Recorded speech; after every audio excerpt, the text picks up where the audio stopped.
Talk about the experience. Like, obviously, it's kind of been a whirlwind. One day you're fighting in front of Dana White. Now you're here at Prudential Center in Newark. Just fought in front of a huge arena. What are your thoughts? Just think it's amazing, man. I just can't believe it. It's a great feeling, and I'm just embracing it all. I'm embracing it all. It's an amazing experience, and can't wait to do it again. What was it kind of like you thought it would be in your head? That and much more. I didn't. Of course, I got nervous. Walking in, everyone gets nervous. But the pressure, felt no pressure, and I felt home in there. It was just a little hard to get my distance because he was a lot taller. But it was good, man. It was really good. I can't wait to do it all over again. How often has that been a problem for you where you had an opponent that was taller than you? Once, but it ended very quickly. I took him down and armbarred him. So this is the only guy that at my height would actually stood with me for a while, and I found myself chasing him. So that was a little game changer there. But much more in the future, I guess. I'm sure no one really ever wants to go all 3 rounds and have it be a judge's decision. Nah. Is there at least something to take away from that? I mean, that's your first experience out there. You actually got full 15 minutes worth of time. Yeah. Well, again, in training, I train way longer than that, and my sensei Nardu, he pushes me way past those limits, and my whole team, everybody, train with elite strikers, elite grapplers, all those guys kind of just push me, way past 15 minutes. So 15 minutes that's easy work. So you're 25, right? Mm-hmm. And over the course of roughly year and a half, you racked up undefeated record. I believe it was 6-0, all finishes. Did you feel this was the right time, or were you surprised to have made it to this plateau at this fast? I think this was the right time. I think it was the right time. It's one step. I'm taking everything one step at a time. I think this was the perfect time. You know what I mean? When I came into the sport, the game plan was to take it step by step. Get into ring combat. Win the ring combat title, and then get to the UFC. And then ultimately become a contender and champion here. So one step at a time. So perfect time. When we first seen you in the gym, I thought you were a Jamaican Olympic jump roper. Yeah. And then watching you fight and having a guy who knocks people out, throw as hard as he can, and just this close.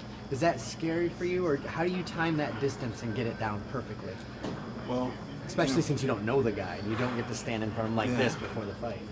Elite, I train with elite strikers, man. Dudes like Wayne Barrett, he's one of my main training partners that push me, past my limits. We have Sapo, he's fighting on the card tonight. Dave Branch, there's just a lot of guys that I train with. A lot of the guys from Belmore, Andre Harrison. I got elite wrestlers. So I'm not. Sometimes because of the way I move, the way I talk, people think that I'm just a striker. But I'm fully rounded, well-rounded fighter, and complete martial artist. So I think I can do it all. I look like a jump roper. I look like a good boxer and all that. But I can do it all. When you landed that hip toss at 3 minutes into round 2, and we all heard from here the crowd erupt. Mm-hmm. Do you feel that inside you? Like when you hear everyone erupt, you just I did that. It's kind of cool, yeah, but again, I'm in the zone, I'm in kill mode, so that roar, I didn't really hear it, I vaguely hear like, hey, but I'm in the zone, man. I'm in like, I'm in that mode where it's kill, kill or be killed. So, only thing I'm focusing on at that moment is just him. I can only see him, I can only feel his movements, and everything's kind of quiet, and I can only hear my cornerman, so. Yeah, that doesn't really bother me. I don't really think about that. And you went for a front choke like 3 times. Is that a high percentage move for you, or what made you decide to keep going for that specific submission? I take whatever I get. Like I said, I'm coming in to be like water and flow. And whatever he gave me, I just kind of just roll with it. If he gave me a leg, I would have took it. If he gave me an arm, I would have took it. He's just happy to keep giving me his neck. I was off by maybe a couple inches. But. Again, I just got to make these adjustments, being on a big show, and we'll get it. Was there anything he surprised you with? Just the distance. I knew he'd be hesitant on the feet with me. A lot of people are, but just the distance was a little odd. I found myself just touching him with my hand, just touching him, not really sitting through. So.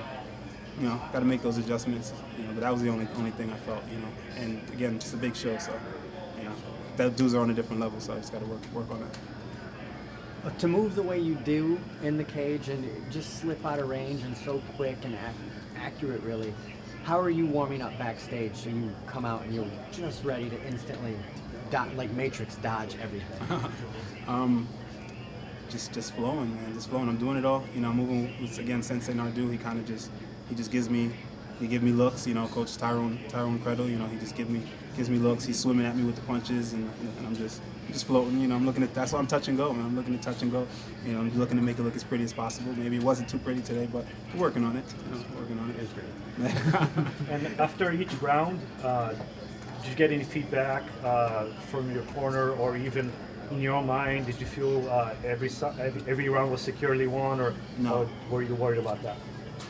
According to Sensei, I'm losing every round. Yeah. I'm losing every round, you know, and I believe him too. So I'm like, and you know, so you know, I'm always striving for better. So in every round, when he tells me that I'm down, I genuinely, you know, I genuinely feel like I'm down. You know, I'm down the round. You know, so I was a little worried after round 1. I was like, I'm down, so I got to do something round 2. You know, and then he told me I was down round 2. You know, and I was like, all right. He said round 3 is a toss-up. It's about to be a toss-up, so you got to go in there and do something. And I was like, all right.